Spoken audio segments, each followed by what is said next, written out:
चला याच विषयाला घेऊन आज न्यूज 18 मराठी विशेषमध्ये आपण चर्चा करणार आहोत. प्रत्येक दिवस वेगवेगळ्या घडामोडींचा आणि नवी दिल्लीतल्या घडामोडी वेगाने घडतात. त्यामुळे आज माझ्या चर्चेतला प्रमुख प्रश्न असा आहे की नीट आंदोलन प्रकरणी विरोधकांच्या अटी अवास्तव आहेत का, आणि याच विषयाला घेऊन आणि शिवाय आपण जर पाहिलं तर नवी दिल्लीत जे घडतंय त्या विषयाला घेऊन देखील त्या सगळ्या घडामोडींवरती चर्चा करण्यासाठी मान्यवर पाहुणे या क्षणाला माझ्याबरोबर आहेत. राजकीय विश्लेषक रविकिरण देशमुख, आपलं खूप खूप स्वागत. माझ्याबरोबर भाजपचे प्रवक्ते किशोर जोशी, माझ्यासोबत आहेत काँग्रेसचे माजी मंत्री, काँग्रेसचे नेते सुनील देशमुख, ते देखील थोड्याच वेळात आपल्या चर्चेमध्ये आपल्यासोबत सहभागी होतील. शिवाय माझ्यासोबत आहेत पुरोगामी विद्यार्थी संघटनेच्या प्रदेश अध्यक्ष ॲडव्होकेट साम्या कोरडे. सुरुवात मी अर्थात या सगळ्या चर्चेमध्ये असणाऱ्या युवा प्रतिनिधी साम्या कोरडे यांच्यापासून करतोय. साम्या कोरडे, आता नवी दिल्लीत जे आपण या सगळ्या घडामोडी घडताना बघतो, यापूर्वी जे घडलं, विद्यार्थ्यांवरती जो लाठीचार्ज करण्यात आला, याचं समर्थन कोणीही करू शकत नाही. हात जोडलेले सगळे विद्यार्थी आपण बघत होतो, ज्या पद्धतीने पोलीस त्यांच्यावरती लाठीचार्ज करत होते, त्यांना मारत होते, डोकी फोडण्यात आली, याचं कोणी समर्थन करू शकत नाही. याची एक संतप्त भावना सगळ्यांच्या मनात आहे. पण आता यामध्ये एक प्रश्न उपस्थित होतोय, विरोधक देखील म्हणजे इंडिया आघाडी देखील आपल्यासोबत या ठिकाणी सहभागी झालेली आहे, पण ज्या अटी त्यांनी समोर ठेवलेल्या आहेत त्या तुम्हाला अवास्तव वाटतायत का? या अटी अजिबात अवास्तव वाटण्यासारख्या नाहीयेत. रादर ह्या अटींमध्ये आणखीनच काही मागण्यांची भर असायला हवी. कारण ह्या अटी प्रामुख्याने 4 अटी ज्या समोर ठेवलेल्या आहेत, त्यामधली सगळ्यात मुख्य मागणी ही आहे की केंद्रीय शिक्षण मंत्री धर्मेंद्र प्रधान यांनी राजीनामा दिलाच पाहिजे. दुसरी, नीट पेपर लीकमुळे झालेल्या 20 मुलांनी ज्या आत्महत्या केलेल्या आहेत त्यांच्या फॅमिलीजला काही अमाऊंट त्यांनी दिलेली आहे, एवढी नुकसान भरपाई ही दिलीच पाहिजे. तिसरी त्यांची मागणी आहे की जो लाठीचार्ज केलेला आहे त्यामध्ये विद्यार्थ्यांवरती फाईल झालेल्या केसेस असतील किंवा झालेलं नुकसान असेल, त्या केसेस मागे घेतल्या पाहिजेत आणि त्याबद्दलची आहे. आणि चौथी मागणी, नीट परीक्षेमध्ये काही रिफॉर्म झाल्या पाहिजेत त्याबद्दलची आहे. ह्यामधली कोणती मागणी रास्त नाही असं आपण म्हणू शकतो का? तर नाहीच म्हणू शकत. कारण हा देश तो देश आहे ज्या देशामध्ये रेल्वे मंत्र्यांनी रेल्वेचे अपघात झाले म्हणून स्वतः दोषी ठरलेले नसतील तरी पण राजीनामा दिलेल्या मंत्र्यांचा हा देश आहे. कारण हा प्रश्न नैतिकतेचा आहे आणि मोरॅलिटीचा आहे. आणि ज्यावेळेस तसं असतं त्यावेळेस लोकशाहीमध्ये जनतेला पण अकाउंटेबिलिटी कुठे आहे हे विचारण्याचा पूर्णपणे हक्क अवास्तव नाही. आपण या लोकशाही देशामध्ये राहतो असं जर आपण म्हणत, ज्या वेळेस सिस्टमॅटिक फेलियर आपल्याला वारंवार दिसून येतं की 2024 मध्ये पण नीट पेपर फुटीच्या घटना घडल्या होत्या, 2026 मध्ये 1 वर्षाच्या गॅप पुन्हा एकदा त्या घटना घडतात आणि त्याचे गुन्हेगार 1 वर्षाबद्दल काही करू शकत नाही. म्हणजे देशामधला जो युवक आहे त्याला तो इतक्या आयसोलेशन पर्यंत जातोय की त्याला आत्महत्या करावी लागते. ह्यापेक्षा सिरियस काय असू शकतं एखाद्या मंत्र्याला राजीनामा देण्याचं? आणि दुसरं, जे 20 तारखेला घडलं जंतर मंतरमध्ये, त्याबद्दल असे प्रश्न निर्माण होतात की एकतर शिक्षण व्यवस्थेमध्ये इतके फ्लॉज आहेत, प्रायव्हेटायझेशन इतकं झालेलं आहे, शिक्षणाचं खासगीकरण झालेलं आहे, एनईपी सारखे धोके पुढे आपल्याला संभवणार आहेत.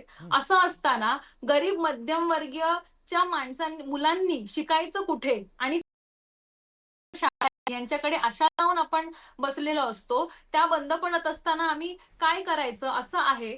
आणि विद्यार्थ्यांना एका दुविधेमध्ये टाकायचं. आणि ज्या वेळेस आम्ही ह्याबद्दल प्रश्न विचारतो त्यावेळेस दिल्ली असेल किंवा मग महाराष्ट्रामधलं मुंबई असेल, तुम्ही आमच्यावरती केसेस फाईल करायच्या. मुंबईमध्ये तर 900 पेक्षा जास्त, 1000 पर्यंत आता आकडा गेलेला आहे की तुम्ही आमच्यावरती एफआयआर दाखल केलेली, तुम्ही आम्हाला आरोपी म्हणताय, आम्ही तुमच्या विरुद्ध आवाज उठवतोय. तर मग ह्या मागण्यांना अवास्तव कसं म्हणता येईल? या मागण्या पूर्णपणे रास्त आहेत आणि लोकशाहीमध्ये अकाउंटेबिलिटी ही सरकारने दिलीच पाहिजे. आणि त्यासाठी असलेल्या या मागण्या आहेत आणि त्यामुळे धर्मेंद्र प्रधान यांनी राजीनामा दिला पाहिजे. यासोबतच संपूर्ण शिक्षण व्यवस्थेमध्ये असलेलं जे प्रायव्हेटायझेशन, खासगीकरण, याला जोडूनच्या ह्या मागण्या आहेत. आणि नीटची जी परीक्षा आहे ती आधी वेगवेगळ्या राज्यांमध्ये वेगवेगळी होत होती, त्यामध्ये काही फ्लॉज होते म्हणून ती सेंट्रलाइज्ड करण्यात आली.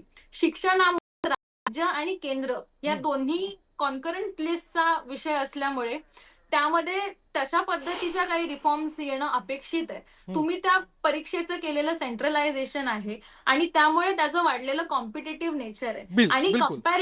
कम्पॅरेटिव्हली देशामध्ये प्रायव्हेट कॉलेजेसची भरमसाठ फी आहे आणि सरकारी कॉलेजेसमध्ये जागा किती आहेत हा प्रश्न आहे. जी, एम आपला सारख्या आपला मुद्दा इन्स्टिट्यूटमध्ये लक्षात आला जागा सामनेजी, किती आहेत अगदी हा बरोबर. पण आता नवी दिल्लीमध्ये राहुल गांधी स्मृतीस्थळावरती पोहोचल्याचं आपण बघतोय. मला किशोर जोशींना विचारायचं आहे, किशोर जोशीजी, पहिले तर आपण जर वेळीच या आंदोलनाच्या संदर्भात संवाद साधला असता तर हे आंदोलन तुमच्या हाताबाहेर गेलं नसतं. याची जाणीव सरकारला होते का? कारण आता आपण बघतोय इंडिया आघाडीचे सगळे नेते एकवटलेत. हा, उशिरा का होईना ते आलेत, पण आता हे आंदोलन अधिक वाढताना दिसतंय. असं आहे विशालजी, हे जे आंदोलन विरोधक जे करतायत ना, ते काय ते नीट पेपर आणि ह्याला घेऊन नाही, त्यांना ते पॉलिटिकल स्कोर पॉइंट करायचे, त्यांना ब्राउनी पॉइंट स्कोर करायचे आहेत. त्यांचं जे आंदोलन आहे ते अजिबात वेगळं आहे. आता मला तुम्ही सांगा, तुम्हाला एज्युकेशनल रिफॉर्म्स पाहिजे, मान्य आहे. तर एज्युकेशनल रिफॉर्म कुठे होतील? रस्त्यावर चर्चा होऊ शकते का त्याची? हे पाहिजे आहे ते सरकार करायला तयार आहे. सरकार संवेदनशील आहे. सरकार ह्याच्यामध्ये कुठेही मागे टाळायला तयार नाही. आणि जेव्हा आत्ता परवा नीटच्या पेपरचं लिकेज झालं, त्याच्यानंतर त्या दोषींना पकडलं गेलं, त्यांच्यावर कारवाई केली गेली, ते आता अजून त्यांना बेल सुद्धा मिळाली नाही. याच्यानंतर आजच माननीय पंतप्रधानांनी सांगितलं, आम्ही फास्ट ट्रॅक कोर्टवरती त्यांची केस चालवणार आहोत. या सगळ्या काही करेक्टिव्ह मेजर्स नाही किशोरजी, आहेत ऐका का? ना, म्हणजे काय सरकार सरकार काहीच करत नाही संवेदनशील का? आहे. एखादं आंदोलन कुठपर्यंत सरकारने लक्षात घ्यावं, त्याच्यामध्ये कुठे जाऊन चर्चा करावी, त्यामध्ये कुठे जाऊन हस्तक्षेप करावा, हे देखील लक्षात घेणं आवश्यक होतं. 10 दिवस झाले, 12 दिवस झाले, तुम्हाला दिसत होतं विद्यार्थी येऊन उपस्थित होत होते.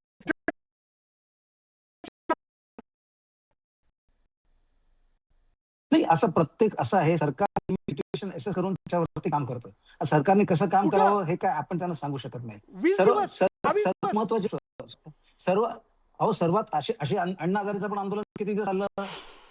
किती दिवस चाललं असतं मला सांगा ना तुम्ही. ते करावं किशोरजी, हे ते पण आंदोलन नाही, मिटवावं नाही. मिटवावं म्हणून आपले नेते जरूर. देखील गेले होते की पक्षाचे व्यासपीठावरती अण्णांना भेटायला. जरूर ना, बरोबर आहे ना. पण आता ह्या पद्धतीने कसं हँडल करावं हेच मी तुम्हाला सांगतोय, की सरकार काय त्याच्याबद्दल काय बेफिक्री होती किंवा त्यांना काही त्याच्याबद्दल कॅज्युअली घ्यायचं होतं याचा प्रश्न नव्हता. हा प्रश्न देशाच्या विद्यार्थ्यांबद्दल आहे आणि त्याच्याबद्दल संपूर्ण सरकार is very much apprehensive about the whole thing. त्यांना काहीही कुठेही विद्यार्थ्यांना नुकसान होऊ द्या किंवा असं कुठेही इंटेन्शन नाहीये. आणि म्हणूनच मी म्हटलं, ऍक्च्युअली ज्यांना करेक्टिव्ह मेजर्स ज्यांच्या बाबतीत घ्यायची होती त्या बाबतीत सरकारने घेतली ना. आता त्याच्यामध्ये जर एक राजीनामा वगैरे हा सगळा वेगळा पॉलिटिकल भाग झाला. हा काही करेक्टिव्ह मेजर नाही. बरं, तुम्हाला नीटच्या रिफॉर्म्स बद्दल जर तुम्हाला सोल्युशन पाहिजे असेल तर ती रस्त्यावर चर्चा होऊ शकत नाही. ती जाऊन पंतप्रधानांच्या घराच्या बाहेर तुम्ही जिथे आवास बाहेर जाऊन तुम्ही तिथे धरणं धरता, तिकडे होऊ शकते का? पण तिकडे जाऊन तुम्ही मागण्या करता, त्याच्यानंतर तिकडे जाऊन मंत्री येतात, तुमच्याशी चर्चा करतात, तुम्हाला सगळं सांगतात, तरी सुद्धा तुम्हाला ते ऐकायचं नाही. तुम्ही आयत्या वेळा मागण्या बदलता. हे सगळं योग्य आहे का? म्हणजे पण हे ह्याच्याबद्दल नंतरचं तुम्हाला काय किशोरजी, सांगायचं आहे? मी तेच म्हणतो ना, हे नंतरचं ना, म्हणजे 20व्या दिवसानंतर, त्या अगोदर नाही झालं. बरोबर आहे, मुद्दा पण तोच आहे. त्याच्यामध्ये मुद्दा यांनी तोच आहे की सगळं- संवादाला उशीर झाला ना. मी संवादाला उशीर झाला याच्याबद्दल काही हे नाही. पण प्रश्न असा असतो, जसं मी तुम्हाला सांगितलं, की प्रत्येक वेळेस सरकार असेसमेंट करूनच त्या पद्धतीने म्हणजे आंदोलन मिटवावं किंवा काय करायचं करते, तर सरकार आपलं काम करत आहे. नाही, असं तुम्हाला कसं वाटतं की सरकार याच्यामध्ये काही करू शकत नाही म्हणून किंवा करत नाहीये म्हणून? आता सध्या सुद्धा सगळ्या, आता मी तुम्हाला दुसरं सांगतो, मीडियाने कधी कॉग्निझन्स घेतलं? हे सगळे ज्या दिवशी सगळे लोक आपले विरोधी पक्ष नेते आणि हे सगळे ते धांदल करायला लागले, त्या दिवशी सगळ्या लोकांनी कॉग्निझन्स. आम्ही या आंदोलनावरती पहिल्या दिवसापासून होतो किशोरजी. तुमचं सोनम चॅनल वांगचूक जेव्हा या आंदोलनात सहभागी झाले त्या क्षणापासून. बरं, मी रवी किरण तुमचं- देशमुखांना विचार, किशोर जोशी जो युक्तिवाद करतात तुम्हाला पटतो का?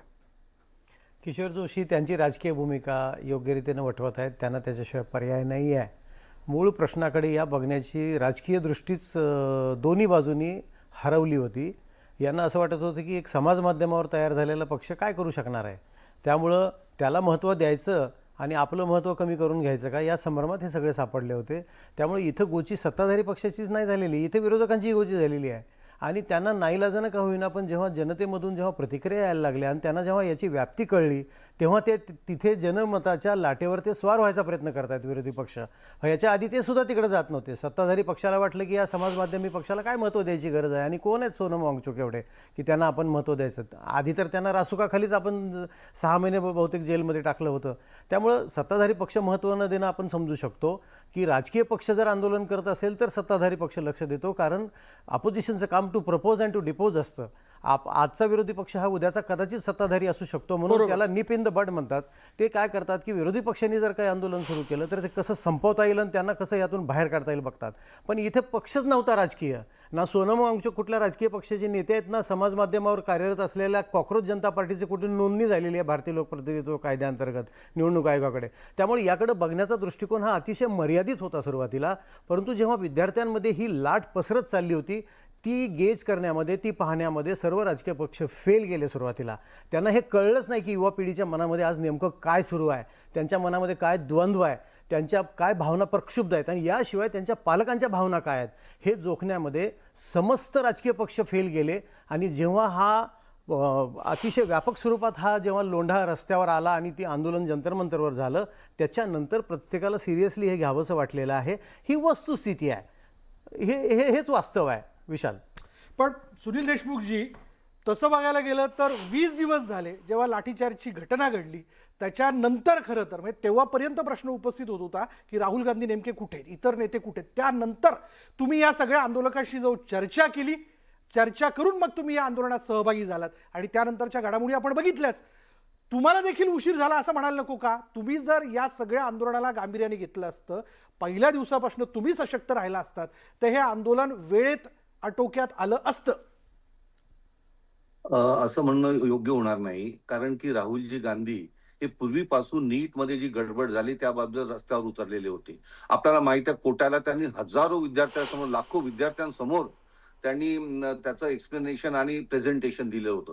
काँग्रेस पक्ष आपल्या पद्धतीने हा विषय मांडतच होते. राहुलजींनी त्याच्यानंतर पुन्हा एक मोठं विद्यार्थ्यांना संबोधित केलं. म्हणजे काँग्रेस पक्ष आपल्या पद्धतीने हे आंदोलन रेटत असताना यांचं पण आंदोलन सुरू झालं. काँग्रेस पक्ष आपल्या आंदोलनामध्ये बिझी होता. आम्ही पण आंदोलनं केली, त्या बाबतीत जिल्ह्यामध्ये आंदोलनं झाली.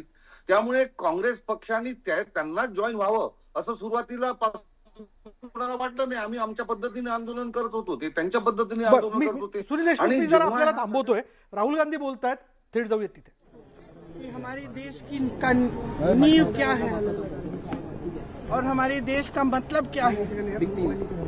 महात्मा गांधी जी लड़े किस लिए थे और कैसे लड़े थे? जो महात्मा गांधी जी ने किया और हमारी देश के किसानों ने किया, गरीबों ने किया, वो एक बहुत ही अनोखा रेवोल्यूशन था, बहुत ही अनोखी मूवमेंट थी, क्योंकि उसमें किसी पे हाथ नहीं उठा. आज उसी देश के बच्चों को आप इसलिए पीट रहे हैं क्योंकि वो अपना अधिकार मांग रहे हैं. तो हम सबको दिख रहा है कि कितना गलत हो रहा है. और हमारे देश के लोकतंत्र को, जिसके लिए गांधी जी शहीद हुए, जिसके लिए तमाम लोग शहीद हुए, और गांधी जी जैसे तमाम किसान हैं जिन्होंने इस देश की आजादी की लड़ाई लड़ी, और आज हम इसी देश में अपने ही बच्चों को मार रहे हैं. आज हम इसी देश में वो लोकतंत्र खत्म करने जा रहे हैं जिसके लिए ये लोग लड़े, जिसके लिए ये लोग शहीद हुए, जिसके लिए ये लोग शहीद होते हैं, जो ये वर्दी पहने हैं, जो आपकी सरहद पे खड़े रहते हैं. किस लिए? ताकि इनके बच्चों को पीटा जाए. क्यों? क्योंकि अपने एग्जाम्स के लिए अपनी परीक्षा में पेपर लीक हो रहा है, उसके लिए वो अपना अधिकार मांग रहे हैं कि न्याय मांग रहे हैं. इस्तीफे तक ये मुहिम जारी रहेगी, शिक्षा मंत्री के इस्तीफे तक ये मुहिम जारी रहेगी, आपको लगता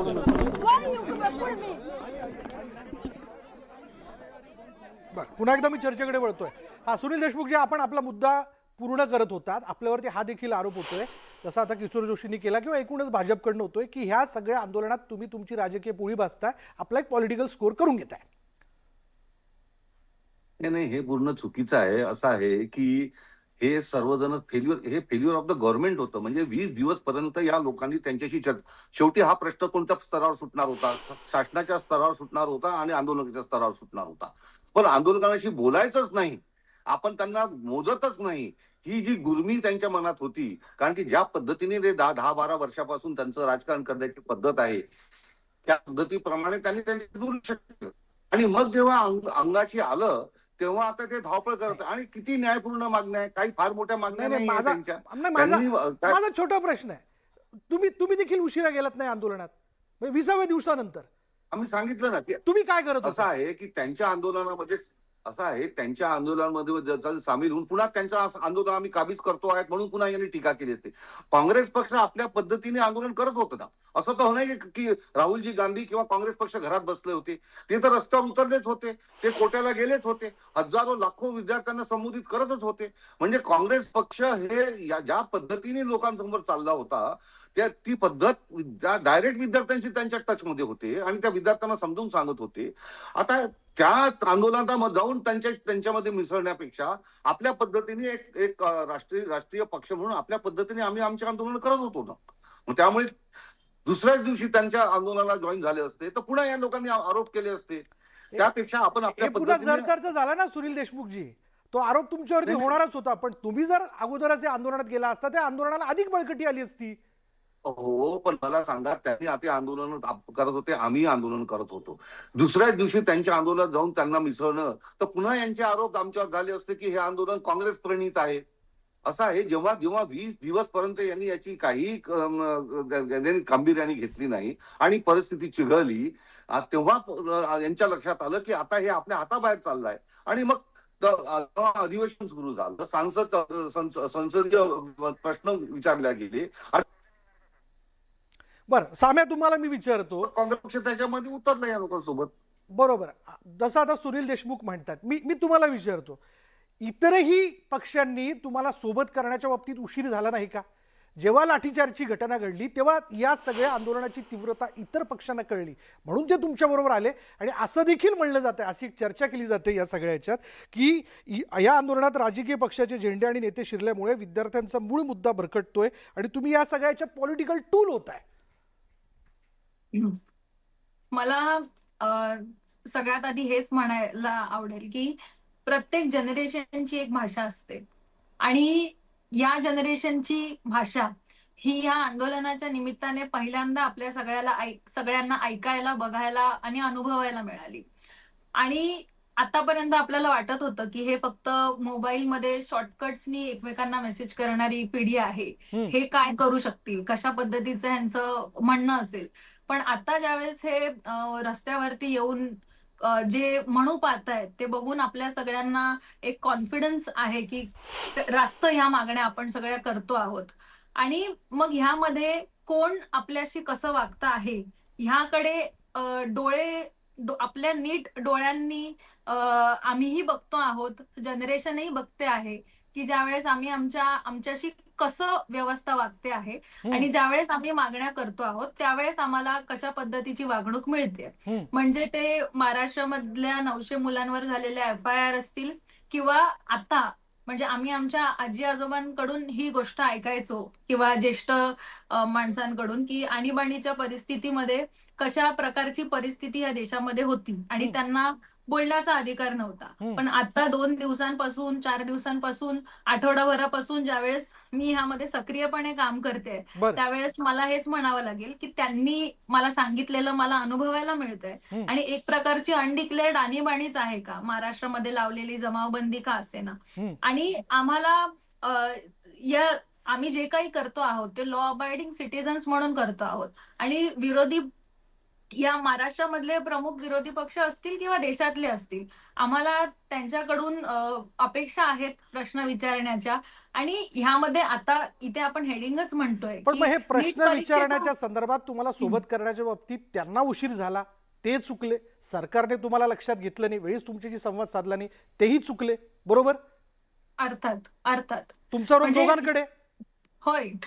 मग असं म्हणायचं की आंदोलन मोठं होतंय, मग चला आता सहभागी होऊयात म्हणून ते तुमच्या बरोबर आले.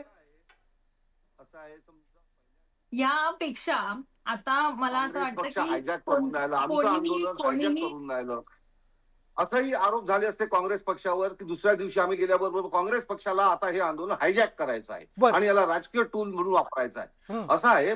म्हणून आम्ही योग्य वेळी त्याच्यामध्ये हस्तक्षेप करण्याचा निर्णय घेतला. पण ते करत असताना अहो पण ही योग्य काँग्रेस वेळ पक्ष येऊस तर विद्यार्थ्यांचे हाल झाले ना, जसं डोकी मी फुटली म्हटलं ना. ना की आम्ही सगळं बघतो आहोत की सत्ताधारी काय करतायत आणि विरोधी पक्ष काय करतायत हे आम्ही बघतो आहोत. बरं. आणि त्यानुसार ज्यावेळेस आमची वेळ येईल मतदान करण्याची किंवा निर्णय घेण्याची, त्यावेळेस कोणी किती राजकारण केलं आणि कोणी किती भूमिका मांडली ते आम्ही बघू आणि करू. ते सांगण्यासाठी आता मी म्हणजे कोणत्याही पक्षाची प्रवक्ती नाही त्यांची बाजू घेण्यासाठी. पण ज्यावेळेस वेळ येईल त्यावेळेस ही नवीन जनरेशन आपली भूमिका दाखवून देईल. तुमच्या लक्षात आलंय की नेमकं कोण राजकारण करते, कोण तुमच्या सोबत होतं. किशोर जोशी हो. हे हे हे हे हे म्हणतायत, सुनील देशमुख म्हणतायत की आम्ही वाट बघत होतो की केव्हा या सगळ्याच्यात सहभागी व्हायचं किंवा हे काँग्रेसने आंदोलन हायजॅक केलं हा आरोप त्यांच्यावरती लागायला नको. तुम्ही चुकलात, तेही चुकले. तुम्ही मला आता सांगा ना, कोरडेताई म्हणाल्या आणीबाणीच्या सारखी आज परिस्थिती असं म्हणालाय. आता कोरडेताई म्हणाल्या त्यांना बहुधा आणीबाणीच्या वेळेस काय सिच्युएशन होती माहित नसेल. एखादी लाईन जरी तोडली बस स्टॉपवरची तरी तेव्हा लोकांना अटक व्हायची. असं तर काही होत नाही ना. एक अच्छा, दुसरी मला गोष्ट हेच विचारायचंय दिशेबद्दल तुम्ही मगासपासून की मला विचारताय. आणीबाणीच्या माझं ऐकून काळामध्ये घ्या. आंदोलन करून उभा राहिलेला माझं भारतीय माझं जनता ऐकून पक्ष घ्या. आहे आणि माझं आता भारतीय जनता पक्ष माझं ऐकून महाराष्ट्रातल्या मुलांसोबत जे करतोय आणि केंद्रामध्ये दिल्लीमध्ये जे करतोय ते आम्ही सगळे बघतो आहोत. आम्ही त्या दिवशी माझ्या घरी जे नाही. पोलीस आले होते ते सोशल मीडियावरून आंदोलनाचं अपील केलं म्हणून माझ्या घरी मला हाऊस अरेस्ट करून ठेवलेले पोलीस होते. एक वाक्य बोलण्याचीच खोटी आहे ना की आमच्या घरात पोलीस येत आहेत. एक नारा नाही. देण्याची खोटी आहे की मुलांना नाही. कालपासून डिटेन केलं जातंय, पोलीस व्हॅन मध्ये मारलं जातंय. 900 मुलांना आज FIR माझ्या हातामध्ये हो. FIR ची कॉपी आहे वरळी पोलीस स्टेशनची ज्यामध्ये 72 मुलांची नावं आहेत. वेगवेगळ्या पोलीस स्टेशनमध्ये FIR दाखल करण्यासाठी हे विद्यार्थीच होते ना प्रश्न मांडणारे. हा ठीक आहे, प्रश्न आहे साम्या, आमचा साम्या, आपला भारतीय मुद्दा जनता लक्षात आला. पक्षाचा. किशोरजींना आपला विद्यार्थी- मुद्दा पूर्ण करू द्या. किशोरजी बोला. विद्यार्थ्यांनी विद्यार्थीसारखं वागावं. आता जर तिकडे जर लॉ अँड ऑर्डरची सिच्युएशन जी असते तिथले पोलीस असेच करतात. तिकडे का प्रत्येक गोष्टीला ते काय सरकारला फोन करून विचारत नाही ते काय करतात ते. अशी आंदोलनं जेव्हा होतात तेव्हा तिथला जो लोकल माणूस असतो तो एक मिनिट मला माझा मुद्दा पूर्ण करू द्या. तुम्ही मध्ये मध्ये बोलू नका. उल्लंघन पोलिसांनी त्यांना सांगा केलेलं आहे. मला हे कोणाच्या मला अवयाखाली आधी मुंबई माझा पोलीस पूर्ण करू दे. करतायत हे सुद्धा माझा- आमचा ठीक आहे, ठीक आहे, ठीक आहे. प्रश्न साम्या, आहे. आपला मुद्दा लक्षात आला. त्यांचा मुद्दा पूर्ण माझा- करू देत. मग मला तुम्ही- रविकिरण तुम- देशमुखांना नाही. वेळ द्यायचा. हा. नाही तुम्ही अज्युम करू शकत नाही. जसं मी तुम्हाला सांगितलं तिथली लोकल परिस्थिती असते. तिथलं पोलीस ते असेस करतात आणि त्याप्रमाणे ऍक्शन घेतात. आता प्रत्येक गोष्टीमध्ये सरकारला ब्लेम करायचं यांनीच पाठवले पोलीस यांनीच हे केलं याला काही तथ्य नाही. दुसरी गोष्ट मगापासून दिशा आपण म्हणतोय. आता जे प्रियंकाजी बोलल्या संपूर्ण ते महात्मा गांधींच्या भाषणावर आणि याच्यावर सगळ्या गेल्या. कुठे नीट बद्दल बोलल्या होत्या आता हे आंदोलन कसलं आहे आणि काय आहे आता हे तुम्ही सांगू शकाल? मला काँग्रेसच्या प्रवक्त्यांना प्रश्न विचारायचा. आत्ता भाषण झालं प्रियंकाजींचं त्यावर तिथे म्हणाल्या की महात्मा गांधींनी असं केलं महात्मा गांधी. आता याच्यामध्ये नीट कुठे आहे? याच्यामध्ये स्टुडंटचा प्रॉब्लेम कुठे आहे? याच्यामध्ये रिफॉर्म्स कुठे आलेत? म्हणजे त्या आंदोलनामध्ये हे सगळं बाजूला राहिलं आणि ह्याने भलतंच काहीतरी चालू केलं. आता हे नाही का दिसत? आता तुमच्या समोर आता तुम्हीच लावला होता ना तो. आता तिकडे भाषण झालं ओरिजिनल. आता ते आंदोलन अहो, पण बाजूला नाही, राहिलं म्हणून तुम्ही तुमचं हिंसेचा वापर केला म्हणून अहो, पण गांधींची तुम्ही- अहिंसा त्यांना सांगावी लागली. गांधींच्या भाषणाचं अहिंसा तुम्ही नीट तुमच्या- ऐकलं. रविकिरण तुमच्या- देशमुख- आम्हाला हा देश कोणापासून बनलाय ते सांगावं लागेल. साम्याचं एक वाक्य फार महत्वाचं होतं. आम्ही आता यापुढे मतदान पोटात करताना दुखत लक्षात नाहीये. घेऊ पोटात दुखत कोणाला नाहीये. मतदान केलं पाहिजे. हा युवकांचा आवाज आहे या आंदोलनातला. नीटबद्दल सांगतो. हे आंदोलन विरोधी पक्ष आणि सरकारसाठी धोक्याची घंटा असणार आहे का आता? हे बघा, बेसिक गोष्ट अशी आहे की हा जो विद्यार्थी आंदोलक आहे ह्याचं वय लक्षात घ्या. आता त्यांना इतिहासात फार रमण्यामध्ये इच्छा नाही राहिलेली. हा ग्लोबल झाला आहे. हा विद्यार्थी ह्याच्या हातात मोबाईल आहे, स्मार्टफोन आहे, हा लॅपटॉप वापरतो. हा ग्लोबल विचाराचा झाला आहे. त्याला न्यूझीलंडमधले काय शिक्षणाचा दर्जा आहे ह्याचा अभ्यास करतो. युरोपमधल्या कुठल्या देशामध्ये कुठले कोर्सेस चालू आहेत त्याचा अभ्यास करतो. आणि हायर अँड फायर कल्चरचीही त्याला चिंता आहे.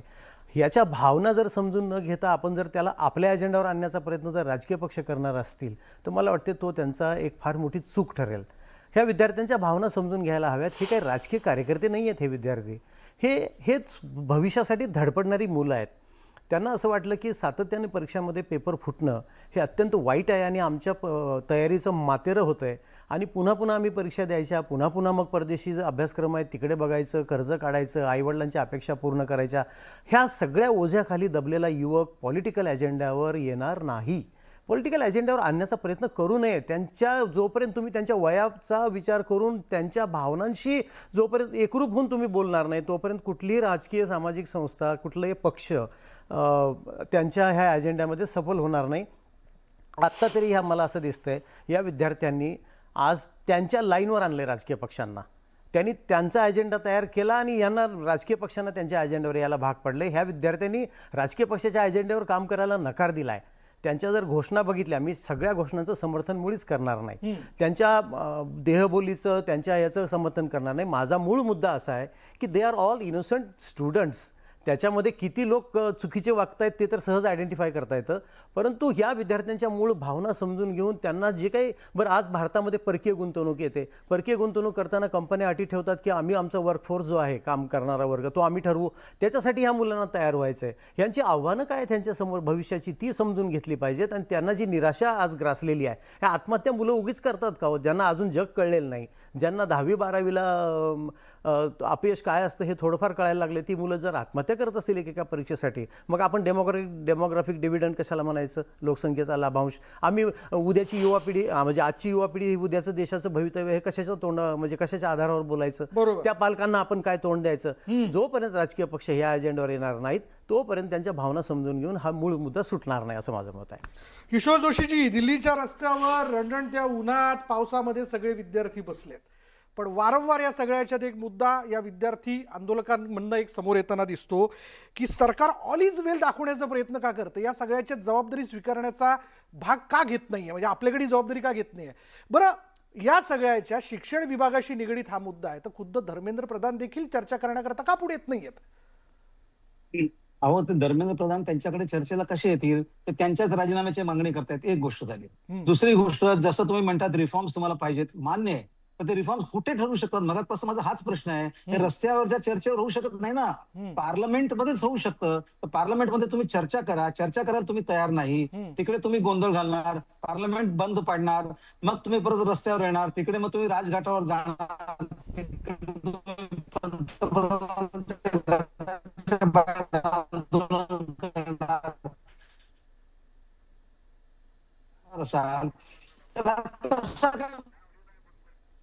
बरं, काही कारणास्तव किशोर जोशीचा आवाज आपल्यापर्यंत पोहोचत नाही. मी सुनील देशमुखांकडे जातो. सुनील देशमुखजी बोला.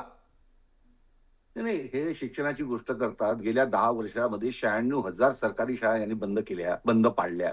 याबाबतीत त्यांचं काय म्हणणं आहे की तुम्ही ज्या शाळेमध्ये गोरगरिबाची मुलं जे प्रायव्हेट स्कूल्स अफोर्ड करू शकत नाही, त्या सगळ्या शाळा 96,000 शाळा 10 वर्षात बंद झाल्या. हे काय शिक्षणाची गोष्ट करतात? कोणत्या आणि शिक्षणाचं बजेट काय यांचं वाढलं का बजेट त्यांचं? सुनील देशमुख, मी एक प्रश्न युवकांच्या वतीने विचारतो, का तुमचं सरकार असताना पेपर फुटले नाहीत का? आज तुम्ही ज्या एज्युकेशनल रिफॉर्म बद्दल बोलतायत त्याबद्दल तुम्ही काय केलं हो तेव्हा? तुमच्या सरकारच्या कालावधीत काय झालं? केंद्रात काय झालं?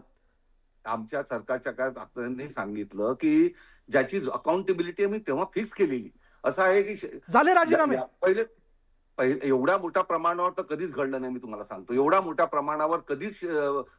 आता आम्ही पण या शिक्षण पद्धतीतून वरती आलो, पण एवढ्या मोठ्या प्रमाणात समजा पेपर फुटले असतील किंवा काही गोंधळ झाला असेल असं माझ्या तरी राजकीय धोरणाच्या लक्षात मध्ये नाही. हे तर 22 लाख विद्यार्थी ज्या परीक्षेला बसतात त्या परीक्षेचा खेळखंडोबा सीबीएसईच्याही तसाच खेळखंडोबा यांनी केला. म्हणजे ज्यांना तो कॉन्ट्रॅक्ट दिला ते ब्लॅकलिस्टेड होते कर्नाटकात. त्यांनी आपलं नाव बदलून सीबीएसईची कॉन्ट्रॅक्ट यांनी दिला आणि पुन्हा तिथे घोळ घातला. म्हणजे असं आहे की एवढ्या मोठ्या प्रमाणात सरकारमध्ये असताना झालं असं मला तरी आठवत नाही.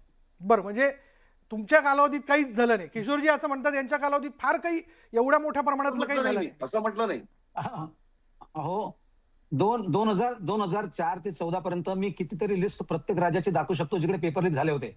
तेव्हा कुठल्याही परिस्थिती, तेव्हा सर्व परिस्थितीमध्ये येऊन एकही स्टेटमेंट डॉक्टर मनमोहन सिंगांचं मला दाखवा. आज जसं मोदी साहेब बोलले तसं तुम्हाला दाखवा, मी काय यायला तयार आहे. नॉट अ सिंगल इन्स्टन्स आज कधी येऊन ते समोर बोलले नाहीत. म्हणजे त्यांनी जबाबदारी तेव्हा काही स्वीकारली का नाही असं म्हणायचं का? आज पंतप्रधान मोदींनी स्वतः येऊन सांगितलं ना, आम्ही फास्ट ट्रॅक कोर्ट करू, दोषींना सगळ्यांना पकडलेलं आहे, त्या सगळ्यांची अटक झालेली आहे. तर हे सगळे करेक्टिव्ह मेजर्स नाहीयेत काही? त्यांच्या किती स्टेट्स मध्ये दाखवतो मी तुला. एम्स असेल, राजस्थानमध्ये असेल, नाही नाही, हे 2004 करेक्टिव्ह मेजर्स आहेत, 2014 पण ऍक्शन नाही. ऍक्शन 20 दिवसानंतर ऍक्शन लक्षात आलं का? ऍक्शन केलं ना. आता तेच म्हणतो मी तुम्हाला. 20 दिवसानंतर लक्षात आलं का ज्यांनी तुमच्या? ज्यांनी अहो, पेपर ते लीक केले, ज्यांनी पेपर लीक केले त्यांना अटक नाही का झाली? मग ही काय ऍक्शन नाही? ते काय थंडच अहो, बसलो? सांगा. अहो काय सांगताय म्हणजे त्याच्यामध्ये? accountability- मला अहो, मग जेव्हा अकाउंटेबिलिटी आमच्या फिक्स वेळेस केले ना. घटना घडायच्या, दिल्या नाही. ज्याच्यावरती ज्या मुख्यमंत्र्यांनी एजन्सीनी ज्या राजीनामे दिले नाही, गृहमंत्र्यांनी राजीनामे दिले नाही, कशा- केंद्राच्या गृहमंत्र्यांनी तुमच्या राजीनामे दिले नाही. 2004 ते 14 किती मंत्र्यांनी राजीनामे दिले? 2004 ते 14 किशोरजी, जेव्हा झाले पेपर लीक्स तेव्हा किती राजीनामे दिले? 22 विद्यार्थ्यांनी आत्महत्या केल्या. त्याची जबाबदारी हो. कोणाची? गंभीर प्रश्न. नाही, 22 विद्यार्थ्यांनी आता ही अतिशय दुर्दैवी घटना आहे. होय. पण त्याच्यासाठी म्हणून तुम्ही जर म्हणत असाल की त्याच्यासाठी म्हणजे सरकार जर जबाबदार आहे तर ह्याच गोष्टीला काही बरोबर अर्थ नाही. कारण काय माहितीये का, शेवटी आता हा नाही, प्रश्न सरकार असा आहे का जबाबदार. सोशल सामाजिक प्रश्न कसं काय? मग काय फक्त सरकार जबाबदार? तर तुम्ही बाकीचं काय नाही. मग तुमची विरोधी पक्ष म्हणून काय त्याच्यात रिस्पॉन्सिबिलिटी नाहीच आहे. अहो, फक्त जे काय तुमचं करायचं असं ते म्हणणं आहे की सरकारने करावं. अहो, सरकारची पण काही किशोर, जबाबदारी सत्तेवर नाही. तुम्ही आहात ना. अहो सत्य असतं म्हणून त्याचं असं आहे. आत्महत्या करणं ही अतिशय दुर्दैवी घटना आहे, याचं कोणी समर्थन करणार नाही. पण त्याची सगळंच खापर सरकारवरती फोडणं हे सुद्धा चुकीचं आहे ना. म्हणजे सरकारने याच्यात म्हणजे मला तुम्ही सांगा ह्याच्यामध्ये काय करावं सरकारने? असं आहे, नक्कीच त्याच्यामध्ये करेक्टिव्ह मेजर्स जी चुका झाल्या त्याच्यामध्ये त्याने ऍक्शन घेतलेली आहे. आता ती ऍक्शन घेतल्यानंतर सुद्धा जर तुम्ही म्हणत असाल नाही याच्यासाठी हा जबाबदार, त्याच्यासाठी तो जबाबदार, या गोष्टीला अर्थ नाही. असं आहे, त्यांना ताली माहिती आहे, कप्तान को तो गाली मंत्री भी कप्तान को. अहो, तुम्ही समजून तुम्ही घ्या, तुम्ही ताली मंत्री कप्तान होता, को तो गाली भी कप्तान को. तुम्ही मंत्री होता स्वतः, तुम्हाला माहिती आहे सिस्टम कशी चालते. आज विरोधी पक्षामध्ये बसून हे बोलणं सोपं आहे देशमुख साहेब, पण मग तुम्हाला माहिती आहे की हे सगळं सरकार आणि बाकी सगळं कसे चालतात या गोष्टी या तुम्ही सांगायची आम्हाला जरूर नाही. मला माहितीच काय होतं आणि काय नव्हतं ते. नाही पण किशोरजी, मग तुमचं म्हणणं आहे लाठीचार्ज की याची जबाबदारी करण्यापेक्षा कोणाचीच नाही. टेबलवरती चर्चा करणं अधिक सोपं होतं ना. बरोबर आहे, पण तिथे मी तुम्हाला काय सांगितलं की ती असेसमेंट प्रत्येक वेळेस योग्य ती एजन्सी त्या तिथली घेते. लाठीचार्ज करायला कधी सरकार हे सांगत कुठलं नसतं, कधी काय असेसमेंट करत होतं नसतं. किशोरजी? हे कुठलं असं आता- असेसमेंट होतं? आणि नाही, पण तिथे आणि चर्चेला पद्धती त्यांनी- साहेब, अहो, त्या असं आहे, लाट्याला दुसरं मी खिळे तुम्हाला होते सांगतो. हो. लाट्यांना अहो, खिळे हे- होते आणि हे असं concoct वर्दी न करून घातलेले दाखवणं- लोक, बॅच न लावलेले हे- लोक, गुंड त्याच्यात घुसलेले होते. त्याच्याबद्दल काही concocted- बोलणार नाही तुम्ही. नाही हे बरं, कॉन्कॉक्टेड ठीक होतं. आहे. हे सगळे लाठीचार्ज किशोरजी, कशासाठी माध्यमांचे आम्ही कॅमेरे लाठी- नव्हते असं आपण एक वेळ गृहीत धरू, पण मुलांनी जे शूट केलं, जे व्हिडिओ समोर त्यांना दिसत आहेत, एक IPS ऑफिसर एका महिलेच्या थोबाडीत मारताना दिसतो, एक अधिकारी एका महिलेच्या अतिशय चुकीचं पार्श्वभागात काठी टाकताना दिसतो. ज्या पद्धतीने हे सगळे व्हिडिओ समोर आलेले आहेत, यात चुकलं नाही का दिल्ली पोलिसांचं? पण तुम्ही म्हणतायत की लॉ 100% ऑर्डरनुसार चुकलं. दिल्ली पोलीस त्या क्षणाला आपला त्यांच्यावर निर्णय काय- घेण्यास काय- स्वतंत्र काय होते. IPS अधिकार- असं कसं काय म्हणू चुकीची शकतो गोष्ट आहे आपण? ना. जोशी साहेब, त्या चुकीची IPS गोष्ट आहे ना. मी अधिकारावर त्याचं काय समर्थन action कधी झाली? करणार नाही. त्याच्यावरती होईल ऍक्शन, 100% ऍक्शन होईल त्याच्यावरती. हे असं कोणी तेव्हा- समर्थन करणार नाही. असल्या अमानुष कृत्याचं कधी कोणी अहो, समर्थन करणार कुठं नाही. दिल्ली पोलिसांनी एक पत्रकार परिषद घेऊन स्पष्टीकरण दिलेलं नाही या सगळ्या परिस्थितीत? कोणी मग बोलायला दिल्ली पुढे येत पोलीस नाही. सरकार करेल ना. दिल्ली पोलीस करतील का नाही करतील, सरकार त्याच्यावर ऍक्शन घेईल. हा, पण ठीक आहे, सरकारही कुठे बोलतंय या विषयाला घेऊन? बोलले आता सगळे तुम्ही एकाच वेळेस. आता पहिली गोष्ट म्हणजे त्यांचं आंदोलन सांभाळायचं, दुसरी अहो, गोष्ट ह्या सरकारचं ऍक्शन करायची. सगळं सत्तेवर करत तुम्ही असताना आहात किशोरजी, सत्तेवर जरी असलो तरी प्रत्येक गोष्टीला एक वेळ तुमच्याकडनं काळ अपेक्षा असतो. आहेत. 100% आहे. दिल्लीतलं इंटरनेट बंद झालेलं आहे, मेट्रो तुम्ही बंद करून टाकलेल्या आहेत. लोकशाहीत प्रत्येकाला आंदोलन करण्याचा अधिकार आहे, आंदोलनात सहभागी होण्याचा अधिकार आहे. अधिक आंदोलक तिथे पोहोचू नये म्हणून हे सगळे प्रयत्न केले जातात. हा देखील एक विषय समोर येताना दिसतोय. नाही प्रश्न असा आहे, जसं मी तुम्हाला म्हटलं ना, प्रत्येक आंदोलनाचे एक ठराविक असेसमेंट असते. आता ह्या बाबतीमध्ये तुम्ही मला सांगितलं की तिथे त्यांनी आता जर तिथे जर काहीतरी गोंधळ झाला आणि बाकीचे लोक जमा झाले, परत तिकडे म्हणणार सरकारने परत काही बरं. केलंच नाही. बर मला साम्याला मी वेळ देतो आणि रविकिरण देशमुखांना मी शेवटी वेळ देणार आहे. रविकिरण देशमुख यांनी करावा. साम्या, एक मिनिट. हे असेसमेंट किशोरजी म्हणतायत, म्हणजे काय नेमकं असेसमेंट आहे असं तुम्हाला वाटतं? एकतर आपल्या पक्षाच्या लोकांची बाजू घेण्यामध्ये त्यांनी डोळ्यावरती इतकी पट्टी बांधली आहे की जे मगाशी त्यांनी मनमोहन सिंगांबद्दल बोललं, मला त्यांना एक विचारायचंय की ह्या 14 वर्षामध्ये किंवा किती वर्ष झाली या सरकारला, त्यामध्ये एकदा तरी पंतप्रधान नरेंद्र मोदींनी या देशाच्या मीडिया हाऊसला एखादी तरी पत्रकार परिषद दिलेली आहे का? ज्याला आपण लोकशाहीचा चौथा स्तंभ म्हणतो, त्यांच्याशी त्यांचा किती संवाद आहे हे मला विचारायचंय. एकीकडे ते असं म्हणतायत की सरकारने काय काय करायचं, सरकारने किती करायचं, आणि मग ह्याच्यासाठी काम करणारा विरोधी पक्ष आहे, विरोधी पक्षाने करावे हे सगळे मेजर्स. तर विरोधी पक्षाने आता देश चालवायचा का? विरोधी पक्ष असेल तर त्याचं काम करतंय. आणि दुसरं म्हणजे रस्त्यावरती ज्यावेळेस आंदोलनं होतात त्यावेळेसच काही पॉलिसी डिसिजन्स होतात, हा इतिहास आहे. हे देशामधले घडणारी मॉडस ऑपरेंडी अशी आहे. बाळा जोपर्यंत रडत नाही तोपर्यंत आईला कळत नाही त्याला भूक लागली आहे. बरं. आंदोलन कोणाला हाऊस म्हणून करायचं नसतं. काहीतरी प्रश्न या देशामध्ये आहेत, त्यावरती आधारित आंदोलनं होत आहेत, जी. आणि त्यावरती सरकार लक्ष नाही घालणार आणि आम्ही सरकारला नाही विचारणार, तो कोणाला विचारणार? कसलं बरं. असेसमेंट करायचं हाही आमचा प्रश्न आहे. त्यामुळे मला असं वाटतं की असेसमेंट आपण काय बोलतोय ह्याचाही केला पाहिजे. आता काही आंदोलनामधली मुलं आहेत, ते अटल बिहारी वाजपेयींचं म्हणणं, एक कोट आहे, ते खूप व्हायरल करतायत, जे त्यांच्याच पक्षाचे नेते होते, की आपण आपल्या पक्षाच्या आयडियोलॉजीला इतकंही आंधळं नसलं पाहिजे की आपल्याला काय होतंय हेच कळत नाही. पार्टी आएगी जाएगी, ये देश रहना चाहिए. मग हा देश राहण्याचा जो पक्ष होता, ज्याचं तुमचं सरकार होतं, ते कुठे आहे? की त्याच्या संबंधितचा हा पक्षच आता राहिलेला नाहीये, हाही बरं. प्रश्न. बरं, ठीक आहे. रविकिरण देशमुख, नाही, मला एवढंच म्हणायचं आहे की शिक्षणाच्या क्षेत्रामध्ये राजकीय हस्तक्षेप किती असावा याचा विचार करण्याची वेळ आलेली आहे. शिक्षणाच्या आधारावर देश उभा राहतो आणि पुढच्या पिढ्या घडतात. ज्या देशाचा शिक्षणाचा पाया ठिसूळ असतो तो देश कधीही सक्षमपणे जागतिक स्पर्धेला तोंड देण्यासाठी उभा राहत नाही. भारतामध्ये आपण राजकारणाला शिक्षण क्षेत्रामध्ये खूपच मोठा वाव दिलेला आहे. शिक्षण सम्राट तयार केलेले आहेत, पण भारतातलं एकही विद्यापीठ जगातल्या टॉपच्या 100 विद्यापीठामध्ये येत नाही. ही अत्यंत लाजिरवाणी आणि शर्मेची बाब आहे. याचा विचार कोणी करायला तयार नाही. एक स्पष्ट मत, अराजकीय मत द्यायचं असेल तर मी असं म्हणेन की शिक्षणाच्या क्षेत्रातून सरकारने बाजूला व्हावं. अत्यंत तज्ज्ञ, जागतिक कीर्तीचे विचारवंत शिक्षण तज्ज्ञ आपल्याकडे आहेत, त्यांच्या हातात एक क्षेत्र सोपवावं. जसा अणुऊर्जा आयोग असतो तो पंतप्रधानांच्या अखत्यारीत असतो, तो कुठल्याही मंत्र्याकडे दिला जात नाही, कारण तिथं लुडबुड करायची काही संधीच नसते. बरं. तसं शिक्षण क्षेत्राला एक अत्यंत पवित्र असं वेगळं स्थान देऊन याच्यातनं पूर्णपणे राजकारण ज्या दिवशी नाहीसं केलं जाईल आणि जागतिक स्पर्धेला तोंड देणारा विद्यार्थी जोपर्यंत घडवला जाणार नाही तोपर्यंत हा असंतोष विद्यार्थ्यांमधला संपणार नाही. म्हणजे नाही, हे तात्कालिक समाधान थोड्या काळासाठी मिळेल, पण तो संपणार नाही. या विषयाला घेऊन जो प्रश्न आपण उपस्थित केला होता की नीट आंदोलन प्रकरणी विरोधकांच्या अटी अवास्तव आहेत का, चला हा प्रश्न जो आहे, हा प्रश्न उपस्थित करताना आपण प्रेक्षकांनी या संदर्भातला पोल जो आहे तो देखील आपण मागवलेला होता. बघूयात तो पोल काय समोर आलेला आहे. मला असं वाटतं ते म्हणतायत 75% म्हणतायत नाही. यावरनं आपल्या लक्षात येतं की प्रेक्षकांच्या मनात नेमकं काय आहे. असं आहे मंडळी या सगळ्याच्यात की आजच्या या घमासान चर्चेनंतर एक गोष्ट सूर्यप्रकाशासारखी उघड झाली आहे की 24 लाख विद्यार्थ्यांच्या रात्रंदिवस केलेल्या मेहनतीचा आणि पालकांच्या घामाचा वापर जर राजकीय भांडवल म्हणून केला जात असेल तर तो या देशातील तरुणांशी झालेला सर्वात मोठा विश्वासघात आहे. जर विरोधकांच्या अटींमागे फक्त राजकीय अट्टहास आणि संसद रोखणं हाच एकमेव अजेंडा असेल तर देश तो कधीही स्वीकारणार नाही. पण त्याचवेळी सत्ताधाऱ्यांनीही लक्षात ठेवावं, रस्त्यावर उतरलेल्या विद्यार्थ्यांवर पोलिसांचा बडगा दाखवून किंवा इंटरनेट बंद करून ही आग विझवता येणार नाही. अवास्तव मागण्या हे नाव देऊन विद्यार्थ्यांच्या वेदनांकडे दुर्लक्ष करणं ही सरकारची सर्वात मोठी घोडचूक ठरेल. राजकारण जरूर करा, पण देशाच्या भविष्याची होळी करू नाही. पेपर लीक प्रकरणातील दोषींना अगदी शिक्षा झालीच पाहिजे, पण न्यायाची भाषा ही राजकारणाची ओलीच बनू नये. निर्णय आता जनतेच्या आणि विद्यार्थ्यांच्या न्यायालयात आहे. या चर्चेत सहभागी झालेल्या सगळ्या मान्यवरांचे खूप खूप आभार. आपण आपली महत्त्वाची मतं या विषयाला घेऊन मांडली. यानंतर आज आपण इथेच थांबणार आहोत. पहा फक्त न्यूज 18 मराठी, आवाज महाराष्ट्राचा.